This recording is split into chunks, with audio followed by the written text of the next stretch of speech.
నిన్న రాత్రి premiere show Vizag లో ఉన్న శారదా థియేటర్లో అయితే చూడడం జరిగింది. అదేనండి మన శంకర్ వరప్రసాద్ సినిమా. నిజంగా చెప్తున్నాను గైస్, చాలా రోజుల తర్వాత మూవీని అయితే బాగా ఎంజాయ్ చేశాను. అది కూడా మెగాస్టార్ మూవీ. చాలా రోజుల తర్వాత మన కడుపుబ్బా నవ్వించిన ఒక మంచి మూవీ మన శంకర్ వరప్రసాద్ గారు. ఒక చిన్న ఎమోషనల్ కనెక్ట్ తో మూవీ మొత్తం కామెడీ పంచుతూ క్లైమాక్స్ వరకు కూడా అంత సీరియస్నెస్ లో కూడా మంచి కామెడీని జనరేట్ చేస్తూ చాలా బాగా తీశాడు అనిల్ రావిపూడి. నిజంగా చెప్తున్నా, నేనైతే ఆయన నుంచి వచ్చిన మూవీస్ ని ఇప్పుడు వరకు చూసిన దాంట్లో అయితే పెద్దగా అయితే ఎంజాయ్ చేసిన మూవీ అయితే ఏం లేదు. కానీ మెగాస్టార్ మూవీ అని ఎప్పుడైతే అనౌన్స్ చేశారో, అయ్యో మళ్ళీ అదే టైప్ ఆఫ్ కామెడీనా, ఏం చూడగలం, ఆల్రెడీ చాలా మూవీస్ లో చూసాం అని మాత్రం ఫస్ట్ థాట్ అయితే నాకు వచ్చింది. కానీ మూవీ చూసాక ఇందాక చెప్పినట్టు ఒక చిన్న ఎమోషనల్ కనెక్ట్ తీసుకొని దాన్ని మూవీ మొత్తం క్యారీ ఫార్వర్డ్ చేస్తూ ఒక మంచి కామెడీ పంచే ఒక స్వీట్ క్యారెక్టర్ శంకర్ వరప్రసాద్. ఇంకా మెగాస్టార్ తో పాటు మూవీలో ఉన్న ప్రతి క్యారెక్టర్ కూడా బాగానే వర్కౌట్ చేశారు. కానీ ఇంకెవరు మన మెగాస్టార్ పక్కనైతే అస్సలు కనబడరు. ఎందుకంటే మూవీ మొత్తం A to Z ఇంకో కామెడీ క్యారెక్టర్ అవసరం లేకుండానే తనే మొత్తం కామెడీని పండిస్తూనే ఉన్నారు. ప్రతి చిన్న ఎమోషన్ కూడా మనకి ఈజీగా కనెక్ట్ అయినట్టు చాలా బాగా యాక్ట్ చేశారు. ఇంకా ఆయన కోసం అయితే మనం చెప్పనవసరం లేదు. ఇలాంటివి ఎన్నో మూవీస్ చేశారు. బట్ వింటేజ్ బాస్ అయితే నిజంగానే ఈ మూవీ ద్వారా చూడడం అయితే జరిగింది. ప్రతి స్టిల్ గానీ, ప్రతి ఎమోషన్ గానీ,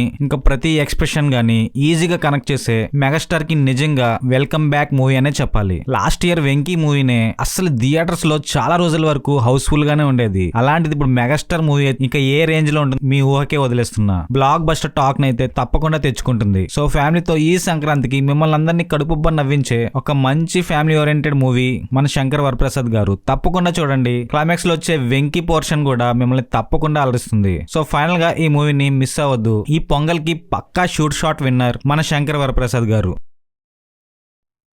అండ్ థ్యాంక్ యూ ఫ్రెండ్స్. ఇలాంటి మంచి మంచి కంటెంట్ మన ఛానల్ నుంచి ఎప్పుడు వస్తూనే ఉంటాయి. మీకు కనుక ఈ వీడియో కనుక నచ్చినట్టయితే ఈ వీడియోకి ఒక లైక్ తో పాటు మన ఛానల్ ని సబ్స్క్రైబ్ చేయడం మాత్రం మర్చిపోవద్దు. Thank you. Thanks for watching.